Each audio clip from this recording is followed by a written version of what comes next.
Manonona ny salaoma indray a na fiadanana ho anao a amin'ity androany ity a iresaka momba ny fahamasinantsika fa mialohan'izay a andao hivavaka aloha tsika de hitohy ao anatin'izay fampianarana izay tsika raha eo amin'ny anarany Soana Jesosy a de mbola misaotra sy makasitraka indray izay raha mbola andreanao izay androany ho soron'ny lelako a ampitenen'ny vavako amin'ny alalan'ny faneno masina tahio ihany koa ny fony tsirairay avy a aoka tsisy hiala maina ny amin'ny teny a ny amin'ity androany ity a sokafo ny mason'ny mpanahy sokafo ny sofin'ny fanahy mba tena andrea za de fitaovana ihany miankina tanteraka aminao aho a amin'ny anarany Soana Jesosy ny anaovana an'izany vavaka zany amen amen tononona ny fiadanana shalom ho anao a amin'ity androany ity a andao resantsika momba ny fahamasinana ten'Andriamanitra iangatsika de ny Tesaloniana voalohany toko faha-efatra de ny andininy faha-fito sy ny faha-valo Tesaloniana voalohany toko faha-efatra de ny andininy faha-fito sy ny faha-valo manao hoe fa Andriamanitra tsy niantso antsika ho amin'ny faharotona fa amin'ny fahamasinana koa izay mandà dia tsy olona no lavina fa Andriamanitra na Elohim izay manome anareo ny fanahy masina fa Andriamanitra tsy niantso atsika ho amin'ny fahalotona. Ina ary ny atao hoe masina? Voalohany zany de hoe ina ny atao hoe masina? Ny atao hoe masina samy manana ny filazany azy aby ny momba ny fahamasinana zay fa no jerevantsika araka ny Baiboly na araka an'ilay tenin'Andriamanitra zany no jerevantsika. Raha io teny io zany iangatsika de hoe ny atao hoe masina dia madio. Andriamanitra tsy niantso antsika ny amin'ny fahalotona fa amin'ny fahamasinana ka ny atao hoe masina zany eto dia madio zany ny atao hoe masina zany. Madio ny fanahinao voalohany indrindra, madio ny fonao madio ny sainao madio ny vatanao madio ihany koa ny fitafiam-panahy na ny fitafiana ara-nofo mihitsiny ara dia madio. Ny atao hoe masina zany dia madio. Faharoa, maninona no tsy maintsy miaina an'ilay fiainam-pahamasinantsika? Maninona no tsy maintsy miaina an'ilay fiainam-pahamasinana zany tsika? Ny fototra fiarahana amin'Andriamanitra ry havana dia fahamasinana ny fototra fiarahana amin'Andriamanitra. De ingy jerevantsika ty amin'ny bokin'ny Petera de amin'ny bokin'ny Petera voalohany toko voalohany de ny andininy fa 5 sy ny faha 4. Petera voalohany toko voalohany de ny andininy fa 5 sy ny faha 4 vakitsika amin'ny anarany Soa hoe na Jesosy hoe fa araka ny fahamasinana ilay niantso anareo dia aoka mba ho masina koa ianareo amin'ny fitondran-tena rehetra satria voasoratra hoe ho masina ianareo satria masina. Maninona antsika ny tsy maintsy miaina an'izay fiainam-pahamasinana zay satria ry havana de zao ny fototra fiarahana amin'Andriamanitra, ny fandehanana miaraka amin'Andriamanitra zany voalohany indrindra aloha dia fiainam-pahamasinana zany araka le teniny hoe araka an'le teniny hoe aoka mba ho masina koa ianareo amin'ny fitondran-tena rehetra satria masina, satria Andriamanitra zay iarahantsika zany ry havana de masina izy. De aoka koa tsika zany tsy maintsy masina zany tsy maintsy miaina fiainam-pahamasinana ianao raha te hiaraka amin'io Andriamanitra io satria Andriamanitra na Elohim dia masina izy. Ny Levitikosy koa moa de milaza an'izay toko faha 1 de ny andininy faha 4 zany hoe aoka ho masina ianareo satria masina aho zany. de izany teboka voalohany. Teboka faharoa de hoe tsy miantso antsika amin'ny fahaloton'Andriamanitra fa amin'ny fahamasinana, araka le teny tao hoe Tesaloniana voalohany iny toko fahaefatra de ny andininy fahafito iny, zany hoe tsy miantso antsika amin'ny fahaloton'Andriamanitra fa amin'ny fahamasinana zany. Teboka faharoa, maninona antsika ny tsy maintsy masina, hoe tsy maintsy masina antsika satria zao izay tsy manam-pahamasinana de tsy ahitan'ny tompo. Izay tsy manam-pahamasinana de tsy ahitan'ny tompo araka ny ten'Andriamanitra. Hebreo toko faharoa amby folo de ny andininy fahaefatra amby folo andengevaka itsika zay hoe maninona antsika zany tsy maintsy masina. Tsy maintsy masina antsika satria zao izay tsy manam-pahamasinana dia tsy ahitan'ny tompo na Adonay. Meza ozy mitady ny fihavanana amin'ny olona rehetra ary fahamasinana, fa izay tsy manam-pahamasinana dia tsy ahitan'ny tompo. Zany hoe tsy maintsy mezaka zany tsika iaina an'izay fiainam-pahamasinana zay. Fa raha vao tsy manana fiainam-pahamasinana ianao zany de tsy afaka ahitan'ny tompo mihitsy ianao eo amin'ny fiainanao. Zany ry havana no antony tsy maintsiny no iainantsika an'izay fiainam-pahamasinana zay. Teboka manaraka de hoe nahoana antsika zany tsy maintsy miaina ny fiainam-pahamasinana. Tsy maintsy miaina fiainam-pahamasinana antsika satria zao ny lalambe makany an-danitra dia lalan'ny fahamasinana.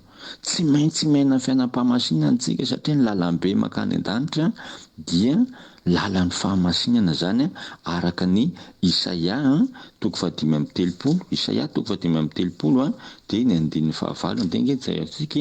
Isaia toko fahadimy amby telopolo de ny andininy fahavalo manao hoe ary hisy lalambe any dia lalana voavoatra izay atao hoe lalan'ny fahamasinana, tsy mba handeha izany ny tsy madio. Amen. Zavabe le ten'Andriamanitra firakondra mandeha. Ary hisy lalambe any ozy dia lalana voavoatra izay atao hoe lalan'ny fahamasinana, tsy mba handeha izany ny tsy madio. Zay zany ny antony tsy maintsy iainantsika an'ilay fiainam-pahamasinana zany, satria ny lalana makany an-danitra dia lalana masina de tsy mba andihan'izany mihitsiny zay tsy masina, zay tsy miaina fiainam-pahamasinana. Ka noho izany tsy maintsy tsika zany miaina an'izay fiainam-pahamasinana zay tsika. Amen. Teboka manaraka de hoe nahoana antsika no tsy maintsy miaina an'izay fiainam-pahamasinana zay, satria mbola entina ho tsaraina eo anatrehan'Andriamanitra atsika. Satria mbola entin'Andriamanitra ho tsaraina isika araka ny Petera faharoa antsika aty amin'ny bokin'ny Petera faharoa de ny toko fahatelo de ny andininy faharaiky amby folo. Petera faharoa toko fahatelo de ny andininy faharaiky amby folo manao hoe koa raha ho levona toy izany izao zavatra rehetra izao dia olona tokony hanao ahoana moa ianareo amin'ny fitondran-tena masina sy ny toe-panahy araka an'Andriamanitra. Amen. Koa raha ho levona toy izany izao rehetra izao dia olona tokony hanao ahoana moa ianareo amin'ny fitondran-tena sy ny toe-panahy araka an'Andriamanitra. Tsy maintsy miaina fiainam-pahamasinana antsika satria mbola entin'Andriamanitra ho tsaraina isika. Fahatelo izao, vokatra izay fahamasinana izay. Inona raha mivokatra rehefa miaina an'izay fiainam-pahamasinana izay ianao misy teboka maromaro izy fa ny sasatsasany ihany no zaraiko aminao. Voalohany de hoe fanatrehan'Andriamanitra. Fanatrehan'Andriamanitra vokatra izay fiainam-pahamasinana izay manatrika anao Andriamanitra. Fanatrehan'Andriamanitra aty amin'ny bokin'ny Exodosy toko fahasivy amby folo de ny andininy fahafolo sy ny faharaiky amby folo zany. Exodosy toko fahasivy amby folo. Exodosy toko fahasivy amby folo de ny andininy fahafolo sy ny faharaiky amby folo de vakitsika amin'ny anaran'ny Esoa Amasina Jesosy Kristy hoe ary hoy Jehova tamin'ny Mosesy mandehana ho eny amin'ny olona ka manamasina azy anio sy ampitso ary ampanasao ny fitafiana izy ary aoka samy hiomana ho amin'ny andro fahatelo izy fa amin'ny andro fahatelo no idinan'i Jehova eo amin'ny olona rehetra eo an-tampony tendrombohitra Sinay. Amen. Mazava be hoe Inao mivokatra zany rehefa miaina fiainam-pamasinana anao fanatrehan'Andriamanitra. Andriamanitra teto dia nilaza tamin'ny Mosesy ilay mpanompon'Andriamanitra hoe mana-masina ny olona ozy. Mandeha any ozy hoeny amin'ny olona dia mana-masina azy anio sy rapitso ary ampanasao ny fitafiana izy. Ary eo koa ozy samy hiomana amin'ny andro fahatelo izy fa amin'ny andro fahatelo dia hidinan'i Jehova ho eo imason'ny olona rehetra eo atampy ny tendrombohitra Sinay. Zany hoe rehefa miaina ny fiainam-pamasinana antsika dia midina Andriamanitra. Miaina fiainam-pamasinana ianao midina ny fiainanao Andriamanitra.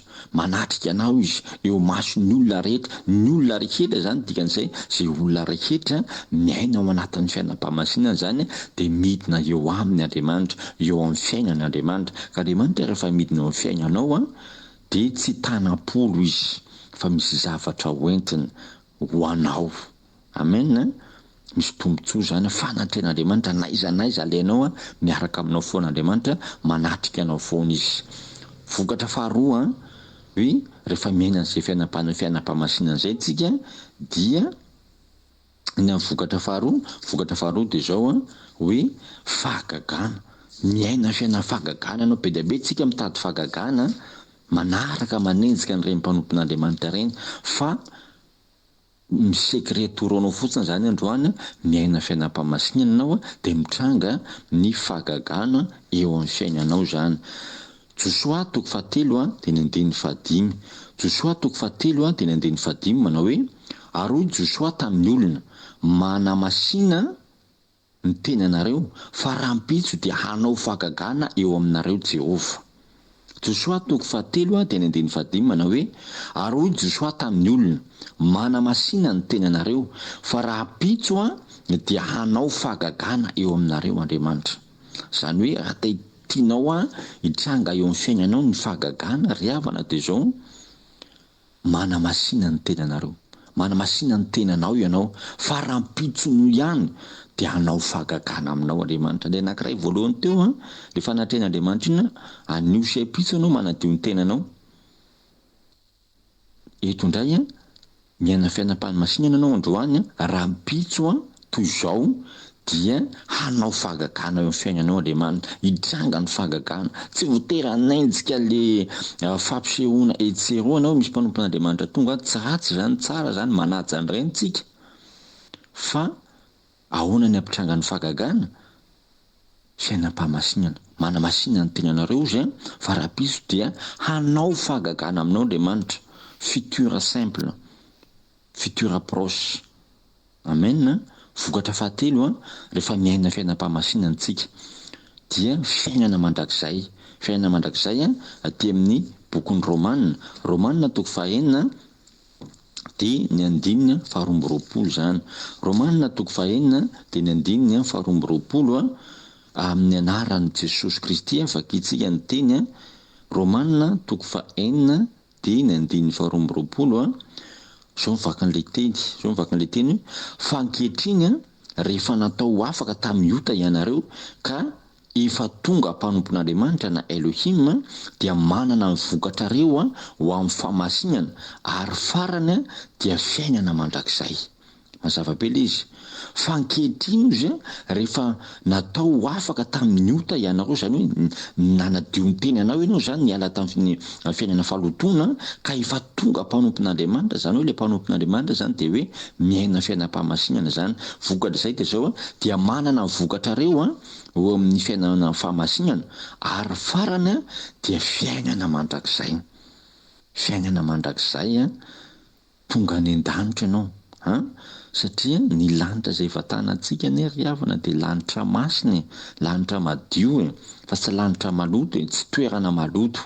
Ka rehefa miaina fiainam-pamasinana ianao zany miala avy ety ambony tany ianao dia mivantana any amin'ilay fiainana mandrakizay ianao zany. Fiainana mandrakizay izay ny vokatra be dia be ny vokatra izay fiainam-pamasinana izay fa anisan'izany ireo jerevantsika ireo zany. Fa efatra tsika zao, inona moa ny zavatra mandoto ny olona? Inona ny zavatra mandoto ny olona?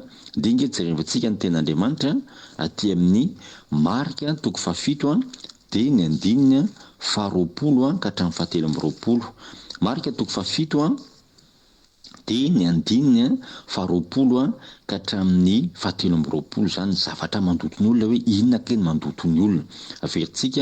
Vakitsika le teny amin'ny anaran'i Jesosy Kristy manao hoe aroa izy izay mivoaka avy eo amin'ny olona de izany no maloto azy, fa avy ao anatin'ny olona de avy eo am-pony no ivoan'ny sain-dratsy dia ny fijangajangana, ny alatra, ny voan'olona, ny fakambaton'olona, ny fiaremana, ny lolopoa, ny fitaka, ny fijejojoana, ny masoratsy, ny fitenenan-dratsy, ny avonavona, ny fadalàna.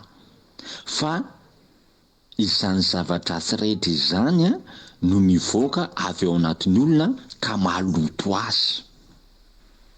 Mazava be le teny hoe inona tele mandoto atsika io de zay alohaka ny vavantsika, zay avy ao anaty atsika ihany mandoto atsika. Io zany mandoto atsika io, be dia be ny mandoto atsika fa anisan'izany ro tenen'ny tenin'Andriamanitra reo ny zavatra alohaka ny vavantsika avy ao anatsika satria avy ao am-pony voan'ny sain-dratsy rehetrarehetra nge avy ao anatsika ao no mahatonga no fijangajangana io alatra io von'olona io, fakambadon'olona io, ny fiaremana, ny lolopo, ny fitaka, ny fijejojoana, ny masoratsy, ny fitenenan-dratsy, ny avonavona, ny fadalàna. Izany zavatra-dratsy rehetra izany no mivoaka avy ao anatin'ny olona ka maloto azy. Dikan'izay mitandrema ianao zany amin'ny zavatra voaka ny vavanao, mitandrema satria reo no antsoina hoe fahotana. Ny mandoto ny olona, ny zavatra mandoto ny olona zany dia ny fahotana, reo fahotana reo zany mahatonga ny olona ho maloto, de lasa maloto zany. Ka manomboka zao mahalala ianao zany, mahafantatra ianao tandremo ny teny aloaka ny vavanao, tandremo ny fahotana fa avy ao anaty daholo ny voan'ireo zavatra rehetrarehetra.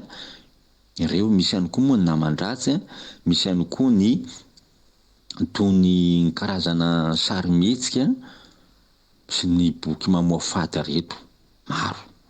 Ny fatimbolana zany mampaloto ny olona daholo zany, ho an'ny vehivavy fatimbolana, fa anisan'izany ireo lazaintsika reo zany. Farany de hijanona hoe inona ny fitaovana anamasina ny tenantsika zany, inona ary le fitaovana satria hoe manamasina ny tenanareo de inona zany le fitaovana anamasinantsika ny tenantsika, inona ny fitaovana anamasinana ny olona zany. Voalohany de ny rany Esoa na ny rany Jesosy Kristy de nge jerentsika ihany le tenin'Andriamanitra ty amin'ny Petera voalohany de toko voalohany de ny andininy faharoa. Petera voalohany toko voalohany de ny andininy faharoa hoe inona ny fitaovana anamasinana ny olona. Ny fitaovana zany voalohany de ny rany Jesosy na ny rany Esoa zany. Petera voalohany toko voalohany de ny andininy faharoa hoe araka ny fahalalana rahateo zay an'Andriamanitra ray amin'ny fahamasinan'ny fanahy ho amin'ny fanarahana ny famafazan'ny rany Jesosy Kristy, ho piombona ho aminareo ny fahasoavana sy ny fiadanana. Araka ny fahalalana rahateo zay an'Andriamanitra ray amin'ny fahamasinan'ny fanahy ho amin'ny fanarahana sy ny famafazan'ny rany Jesosy Kristy. Rany Jesosy Kristy na ny rany Esoa Masihy zay nalatsaka tao Kalvaria manamasina antsika, manamasina anao, manadio anao zany izy. Angatao ny rany Jesosy hanadio anao. Mivavaka ianao mifona manao fibebahana de mangataka ny rany Jesosy Kristy ianao hanadio anao. Diovy amin'ny rany Jesosy ny fanahinao, ny fonao, ny sainao, momba anao rehetrarehetra, ny vatanao. Mangatany rany Jesosy ao amin'ny fanahy zany io, rany Jesosy manadio atsika. Amen. Ny faharoa de ny tenin'Andriamanitra. Tenin'Andriamanitra koa dia manadio atsika zany, ny tenin'Andriamanitra zany hoe manamasina atsika satria natao hoe fahamasinana égale fahadiovana. Natao hoe masina dia madio zany natao hoe masina araka ny Jaona toko filazantsara ny Jaona toko 7:10 de ny andininy 7:10 de vakitsika zay tenin'Andriamanitra zay. Jaona toko 7:10 de ny andininy 7:10 manao hoe manamasina azy amin'ny fahamarinana, ny teninao no fahamarinana. manamasina azy amin'ny fahamarinana ny teninao ny fahamarinana. Zany hoe manamasina azy amin'ny fahamarinana fa ny teninao, zany hoe ny tenin'Andriamanitra zany ny fahamarinana. De hoe manamasina ny olona zany Jesosy zany nangataka zany teto hoe manamasina ny olona raha io amin'ny teninao. Le tenin'Andriamanitra zany isika mandre tenin'Andriamanitra, mandray ny tenin'Andriamanitra, mitsakitsaky, misaintsaina, miaina ny tenin'Andriamanitra foana de manamasina anao. Isaka ny fotoana ianao zany maheno tenin'Andriamanitra, mandray tenin'Andriamanitra dia miamasina manamasina anao ny tenin'Andriamanitra, manova anao, manadio anao ny tenin'Andriamanitra. Alleloia. Farany de ny fanahy masina. Fanahy masina koa dia manamasina antsika izy rehefa tonga ao aminao. Fanahy masina miseho amin'ny endrika afo, amin'ny endrika rano reny manadio daholo, reny mandrendrika zay rehetra tsy araka ny sitrapon'Andriamanitra ao anatintsika de diovo ny fanahy masina daholo. Amen. Ka mino fa nandray zavatra ianao tao anatin'izay. Tapitra ny fotoanantsika, andao hisaotra an'Andriamanitra antsika, hisaotra an'Andriamanitra dia raha mbola misy an'izay fiainana fahalotoana zay ianao, tiako hivavaka ianao mangatà androany mifona mibeba dia mangatà ny rano Jesosy Kristy mangatà ny tenin'Andriamanitra namasina anao hanadio anao zany. Dao ary hivavaka tsika. Raha io ny anarany Yesoa de misaotra sy mankasitraka anao zay amin'ny alalan'izany teninao fampianarana momba ny fahamasinana zany ankehitriny ray masina tsara indrindra de mitombo fahalalana zay, mahalala zay ampio zay. Androany de mifona mibebaka eto anatrehanao ny am'izay tsy fahatanterahana, ny am'izay tsy fahamasinana, ny am'izay tsy fahamarinana, ny am'izay nahaloto anay hatramin'izay ka hatramin'izao mamindrafo aminay ianao, mamelany helokay Jesosy mangataka ny ranao aho amasino amin'ny ranao zahay, amasino amin'ny ranao aho diovy ny any amin'ny foko any meo any fo madio meo any saina madio ny saina endry raha io manamasina ihany koa ny amin'ny alalan'ny teninao ho an'ny tsirairay avy ho anay rehetra zay nandrea an'izany teny rehetrarehetra zany manamasina anay ihany koa amin'ny alalan'ny fanainao masina. Makasitraka ray masina, averina aminao ny saotra, averina aminao ny voninahitra, kevod Adonai amin'ny anarany Yeshua Masia na Jesosy Kristy anaovanay izany bavaka zany. Alleluia. Amen. Amen. Ya de manaraka indray tononoko ny shalom ho anao mandehana ary amin'izao herinao zao. Amen.